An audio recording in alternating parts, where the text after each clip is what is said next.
And today's video, I don't know what I'm going to call it yet, but I thought I would film this little guy. He has a backpack on and he's just trotting along, and I started a new sketchbook, of course. So I thought about drawing him just in the sketchbook, and I'm like, I just want to do this full sketchbook with this character. But I don't know. We'll see how it comes out. I've drawn him in the current sketchbook I'm working on. I did a tour a few days ago. Got all kinds of stuff in it.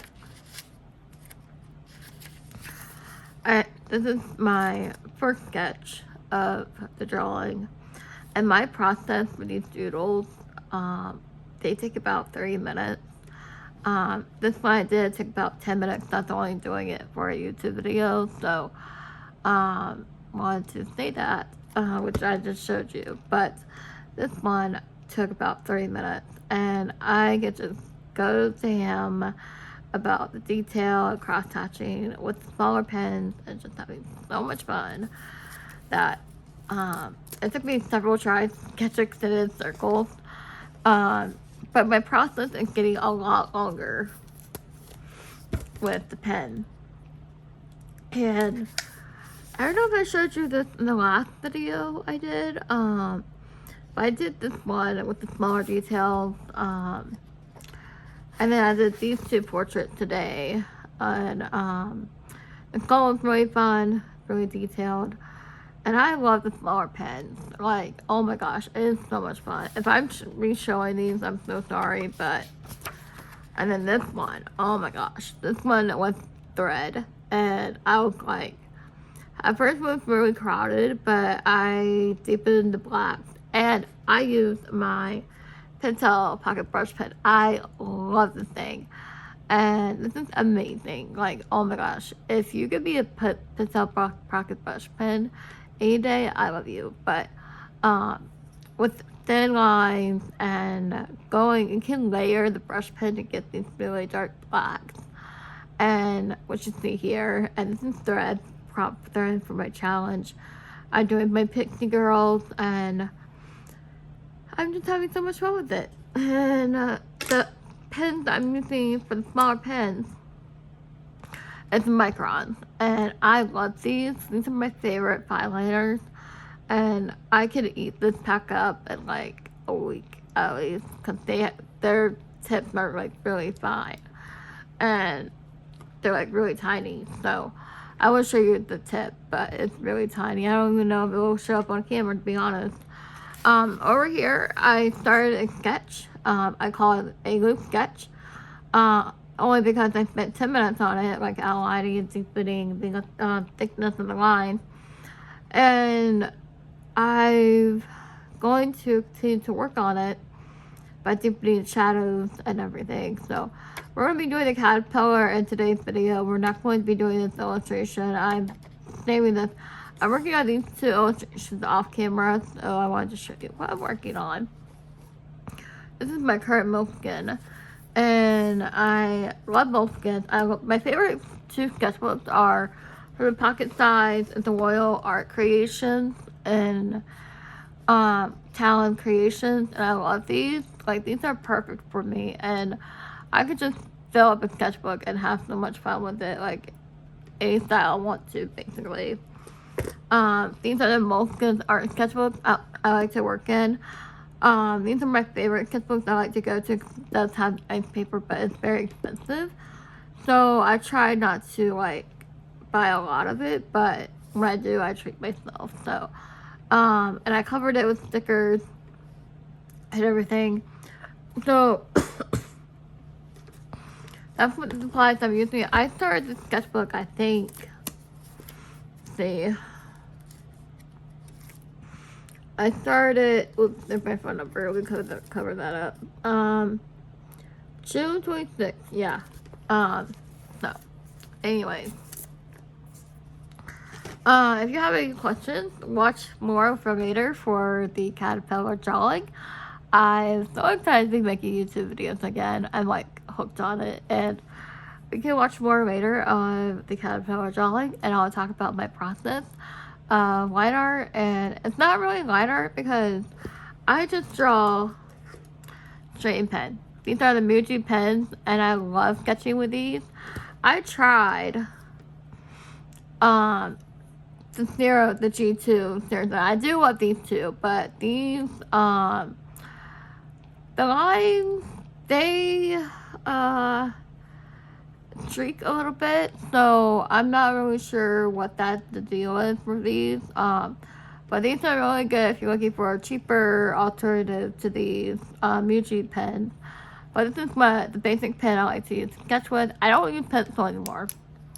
I'm getting confident with a pen, and I'm not trying to be like I know it all, but I like the pen, and I've been sketching a pen nonstop, and I'm getting confident with it. Like, I love it. Sure, I make mistakes, but you know what? I welcome mistakes, and that's what intuition is all about. And when I say I sketch an intuition, I just let weird ideas come to me, and I welcome them. So, these are the pens I'm using, and I usually like to use Tombow brush pens for the sticky brush pens, and these are the pens I'm using. I don't use pencil anymore, and I'm very proud of that because I've wanted that. But these are the main pens I'm using. If you have any questions, like my favorite sizes microns is 0.5, 0.1, and 0.05. Those are my favorite micron sizes I like to use. No further ado, I long intro, but I wanted to really talk to you about the materials I'm using, the art I'm making, how I do like to do my intros now, like an update for you guys, and that's what I am doing in today's video. So, further ado, let's get on with the video. And stick to the end if you want to see more videos. I'll put an end screen at the end of the video. Have you ever looked at a drawing and felt like there was something more than just lines on paper? Over the last few weeks, I've been exploring something that combines two of my favorite things, art and clairvoyance and clairaudience. And honestly, I think it's completely changed the way I create and the way I see things. Now, before we started, I want to explain what I mean when I say clairvoyant art. For me, clairvoyance is the ability to receive information through images, symbols, colors, and impressions in the mind's eye. It's a little bit like imagination, if you will. And art became a way for me to express those impressions physically on paper. Instead of asking, why don't you try, what should I draw? Instead, I started asking, what am I being shown? That small shift changed everything the way I draw. When I sit down my sketchbook now, I try not to overthink every line by drawing straight in pen. Instead, I allow myself to be curious. Curious about what exactly. Here's some examples. What colors am I seeing? Or what colors am I imagining, if you will? What symbols keep appearing? Like keys, locket, hearts. What details seem important even if I don't understand them yet? Like character's eyes, character's nose. I like to say the character's eyes for last. Sometimes I get a strong feeling to draw a certain object.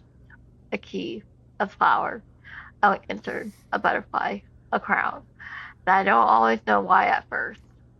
But then, after it's been a few hours on a drawing, I've learned that intuition doesn't always explain itself immediately. Sometimes the meaning reveals itself later, and that's the beauty of art. One of the most interesting things I've noticed is how colors started showing up differently. I'm not working in ink drawing now, but I do have color pieces on the side. As I continue practicing clairvoyant art, I found myself becoming more aware of color association, the relationship of color, and how it affects the art and personal use. Certain colors felt connected to certain emotions, energies, or personality traits.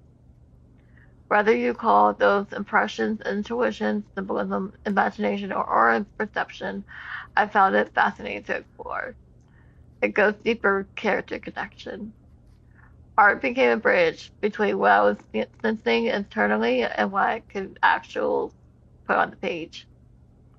And that's where the aura aspects come in. Instead of focusing on drawing a person, I started paying attention to the energy surrounding them. What colors felt present? What mood did I sense? What atmosphere seemed to surround the image? Rather than forcing an answer, I simply observed what came naturally.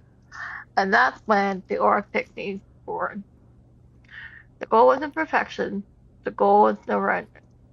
One thing I've learned is that clairvoyance and imagination are not enemies. In fact, imagination can be one of the ways intuitive information arrives.